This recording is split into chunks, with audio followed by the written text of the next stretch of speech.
अस्सलाम वालेकुम dear students, how are you. उम्मीद है कि सब खैरियत से होंगे। फ़िज़िक्स और मैथमेटिक्स के हवाले से किसी भी किस्म की अगर आपको कोई डिस्कशन चाहिए तो आप मेरे चैनल को सब्सक्राइब करके यहाँ से हासिल कर सकते हैं। आपको हर नई आने वाली वीडियो सबसे पहले आप तक पहुँचेगी अगर आपने मेरे चैनल को सब्सक्राइब किया होगा। तो आज हमारा टॉपिक जो है उसकी तरफ आते हैं जी। 9th क्लास में 187 पेज है, consequence of the thermal expansion. Consequences of the thermal expansion के हवाले से हम यहाँ पे बात करने लगे हैं। हमने अपनी डेली लाइफ में अक्सर कुछ चीज़ें देखी होंगी और उनके मतलब कुछ क्वेश्चंस भी हमारे दिमाग में अराइज़ हो गए होंगे। तो चलें बात करते हैं उन क्वेश्चंस के हवाले से, उन चीज़ों के हवाले से। यहाँ पे एक डायग्राम आपको नज़र आ रही है बेटा, ये एक पटरी है रेलवे ट्रैक की और हम देख रहे हैं यहाँ पे इसके दरमियान में एक छोटा सा गैप है। आखिर ये गैप क्यों रखा गया।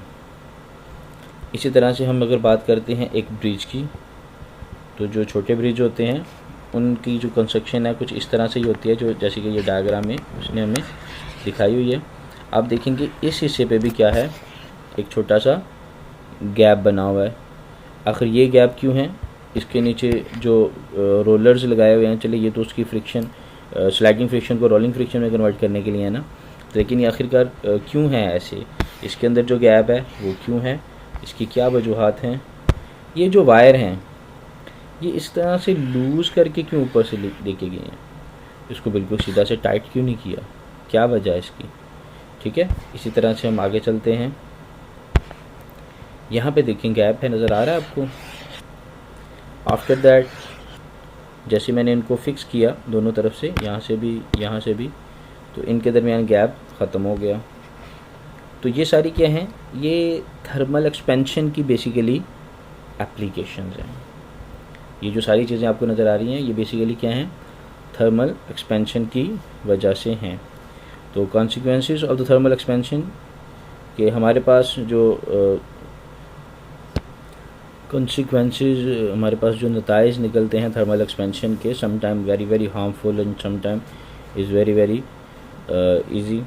तो इसके क्या फ़ायदे और नुकसानात हैं अगर हम थर्मल एक्सपेंशन को किसी भी चीज़ को कंस्ट्रक्ट करने के दौरान बैरून ख़ातर में नहीं लाते, तो आखिर इसके क्या नुकसानात हैं। मिसाल के तौर पे अगर मैं यहाँ पे रेलवे ट्रैक की बात करूँ तो इसमें भी वैसे वाज़ह तौर पर डिफ़ाइन किया हुआ है, लेकिन मैं आपको बता देता हूँ यहाँ पे कि इस रेलवे ट्रैक में ये जो गैप छोड़ा हुआ है, इस गैप के छोड़ने का बेसिक मकसद ये है कि हमारे पास यहाँ पे समर्स और विंटर दो किस्म के मौसम पाए जाते हैं। गर्मी भी आती है, सर्दी भी आती है, और गर्मियों में अक्सर चीज़ें हीट अप हो जाती हैं। तो जैसे हमने बात की थी थर्मल एक्सपेंशन के हवाले से कि चीज़ें गर्म करने से फैलती हैं, तो बेटा यहाँ पे भी आप देखें ये जो गैप रखा हुआ है हमने रेलवे ट्रैक में, ये इसी वजह से रखा है। हमने सबसे पहले तो इस पटरी की, रेलवे ट्रैक की जो है वो एक्सपेंशन निकाली और फिर उसके मुताबिक इसके दरमियान में गैप छोड़ दिया, ताकि गर्मियों के मौसम में अगर एक्सपेंशन हो और एक्सपेंशन के दौरान जब ये पटरी जो है, आयरन जो है वो अपने आप को एक्सपेंड करे, तो इसके एक्सपेंशन में जो दरमियान में गैप रखा हुआ है वो फिल हो जाता है। अगर सपोज़ करें हम इसके दरमियान में जो गैप रखा हुआ है इसको यहाँ से रिमूव कर देते हैं और इनको बिल्कुल आपस में अटैच कर देते हैं, तो ऐसी सूरत में क्या पॉसिबिलिटी हो सकती है, वो जो आपकी रेलवे ट्रैक है वो जब दोनों तरफ से एक्सपेंशन होगी तो डेफिनेटली वो क्या हो जाएगी, वो दरमियान से टेढ़ी मेढ़ी हो जाएगी, बेंड हो जाएगी, जिसकी वजह से ट्रेन का ट्रैक से नीचे उतरने का ख़तरा रहता है। तो इसलिए हम यहाँ पे गैप छोड़ देते हैं। ब्रिज में भी देख सकते हैं आप, कुछ इसी तरह से ही है कि ब्रिज में सबसे पहले तो हमने यहाँ पे देखें, इस ब्रिज के ऊपर से ये जो गाड़ी मूव कर रही है, इसमें यहाँ पे देखें हमने इसके नीचे दो टायर लगाए हुए हैं यहाँ पे, यानी कि स्लाइडिंग फ्रिक्शन को रोलिंग फ्रिक्शन में कन्वर्ट किया है। क्यों, क्योंकि ये एक आयरन का बना हुआ पुल है। ठीक है, तो इसमें भी क्या होती है, या अगर कंक्रीट का भी बना है तो उसके अंदर भी आपको पता है सरिया वगैरह तो यूज़ होता है लोहे का, तो इसमें भी एक्सपेंशन होती है। अब जब ये एक्सपैंड होगा, ठीक है, और ये गैप उसी तरह से जैसे मैंने अभी आपको बताया कि इसको ये फिल हो जाएगा, तो जैसे ये फिल होगा गैप, तो व्हाट विल हैपन, ये जो ब्रिज है ये आगे की तरफ मूव करेगा। अब इसकी इस मूवमेंट की वजह से ज़रा गौर कीजिएगा, जब ये फॉरवर्ड मूव करेगा तो यहाँ पे नीचे अगर तो फ्रिक्शन ज़्यादा होगी तो इसको मूव करने में आसानी नहीं होगी। तो इसको मूव करने में आसानी पैदा करने के लिए हमने यहाँ पे क्या किया, 2 टायर लगा दिए ताकि स्लाइडिंग फ्रिक्शन को रोलिंग फ्रिक्शन में कन्वर्ट किया जा सके, ताकि जो पुल है वो इजीली मूव कर सके फॉरवर्ड डायरेक्शन में। और इस तरह से ये जो ब्रिज है ये इस गैप को फिल कर देता है, और इस गैप को फिल करने से जो है वो हमारे पास ड्यू टू थर्मल एक्सपेंशन इस पुल को कोई नुकसान नहीं होता। सपोज़ कि अगर आप ऐसा नहीं करते तो डेफिनेटली क्या होगा, उसके जो गार्डर्स हैं, उसके जो पिलर्स हैं नीचे, या सपोज़ उसका जो स्ट्रक्चर अंदर बना हुआ पूरा आयरन का, वो डेफिनेटली क्या होगा, टर्न हो जाएगा, और इस तरह से पुल के टूटने का खतरा है, उसके बेंड होने का ख़तरा है। तो ये वजूहात हैं हमारे पास। इसमें एक और एग्जांपल है यहाँ पे, उसको डायग्राम तो नहीं बताई गई, तो मैं आपको वैसे उसको डायग्राम दिखा देता हूँ। गार्डर की बात हो रही है इसके पैराग्राफ में, व्हाट इज़ अ गार्डर।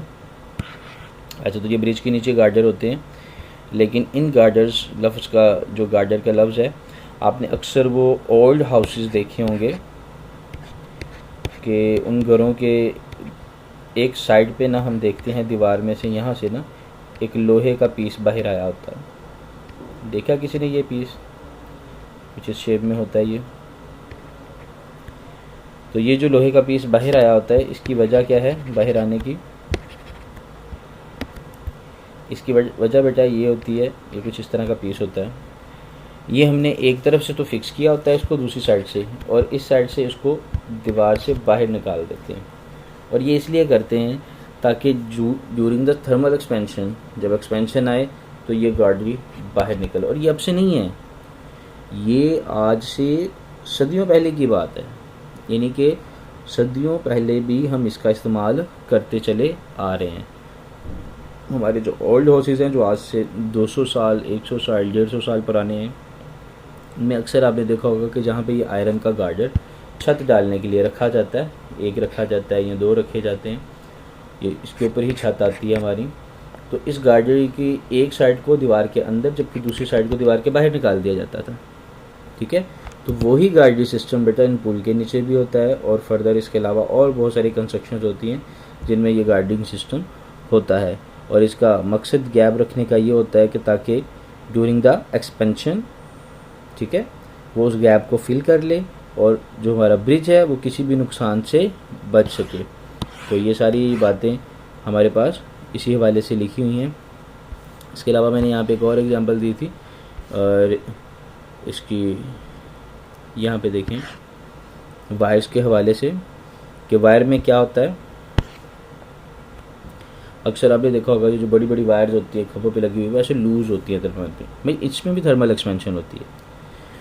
ये देखें, इन सनी डे सूरज जब निकलता है, तेज़ धूप आती है, तो इसके अंदर एक्सपेंशन होती है। एक्सपेंशन होने से ये लूज़ हो जाती हैं, नीचे की तरफ लटक जाती हैं, ढीली हो जाती हैं। ठीक है, इनको टाइट नहीं किया जाता। क्यों नहीं टाइट किया जाता? क्योंकि जब सर्दियों का मौसम आएगा, विंटर आएगा, तो डेफिनेटली इनके अंदर जो पहले लोहे के अंदर, आयरन के अंदर या तांबे के अंदर जो एक्सपेंशन आई है, इसका साइज़ जो इंक्रीज़ हुआ, सपोज यहाँ तक इंक्रीज़ हो गया दोनों तरफ से। ठीक है, जैसे ही सर्दियाँ आएंगी तो ये क्या होगा, अब कॉन्टैक्ट होना शुरू हो जाएगा। तो जब ये कॉन्टैक्ट होगा तो ये फिर से वायर टाइट हो जाएगी। और अगर हम इसको पहले से ही टाइट कर देते हैं तो फिर डेफिनेटली क्या होगा कि जब इन विंटर, सर्दियों में जब ये टाइट होगी तो व्हाट विल हैपन, वो टूट सकती हैं और इनके टूटने से नुकसान हो सकते हैं। तो इसलिए इन वायर्स को थोड़ा सा लूज़ रखा जाता है।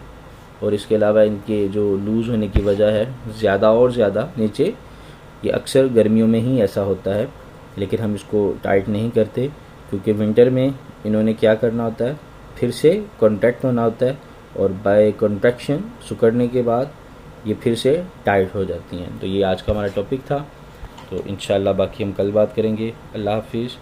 मेरे चैनल को सब्सक्राइब कीजिएगा। अगर कोई प्रॉब्लम है तो कमेंट बॉक्स में या व्हाट्सएप पे ज़रूर डिस्कस कीजिएगा। इंशाल्लाह आपको आपकी क्वेश्चन का आंसर मिलेगा। अल्लाह हाफिज़।